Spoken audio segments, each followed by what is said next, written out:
Hi friends, நம்ம டெரஸில் உள்ள rose செடியை பார்க்க வந்திருக்கோம். நிறைய ரோஸ் பூத்துருக்குங்க.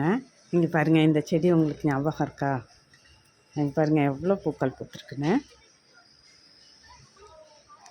ஒரு மாதிரி வெள்ளைப்பூச்சி வந்து காஞ்சிச்சு. அதுக்கு நான் நீமோட இலையை அரைச்சி அதோட ஜூஸ் எடுத்து ஸ்ப்ரே பண்ணேன், காப்பாற்றினேன்னு சொன்னல, அந்த செடி தாங்க இது. இங்கே பாருங்கள், அதோட ஸ்டெம்ஸ் எல்லாம் நல்லா ஆயிடுச்சு. அதில் இருந்த அந்த வெள்ளைப்பூச்சிலாம் போயிடுச்சு. அப்புறம் நான் கட் பண்ணி விட்டதும் இப்படி கட் பண்ணி விட்ருக்கேன்.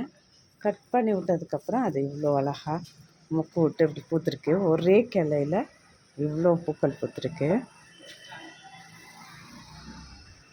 கவுண்ட் பண்ணிடலாமா? 1 2 3 4 5 6 7. காலையில் ஒன்று பறிச்சிட்டாங்க. என் ஃப்ரெண்டு வந்திருந்தாங்க, அவங்களுக்காக ஒன்று பறித்து கொடுத்துட்டேன். 8 9 இருக்குது. ஒரு மொக்கு இருக்குது இன்னும். எறும்பு தான் என்ன பண்ணுறதுன்னு தெரில, எங்கேருந்தாவது வந்துடுதுங்க. ஓகே ஃப்ரெண்ட்ஸ், நான் இதுக்கு என்ன கொடுத்தேன் அப்படின்னாக்க, இதுக்கு ஒன்றும் இல்லை,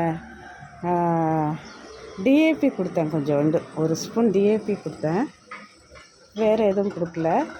அப்புறம் நான் அந்த பூச்சி விரட்டுறதுக்காக கொஞ்சோண்டு வேப்பலையை அரைச்சி அதோட சாரை ஸ்ப்ரே பண்ணியிருந்தேன் அது மேலே. அவ்வளோதான்.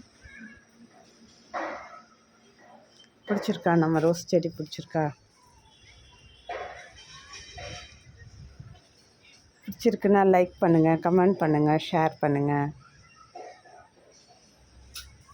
ஓகே ஃப்ரெண்ட்ஸ், தேங்க்ஸ் ஃபார் வாட்சிங்.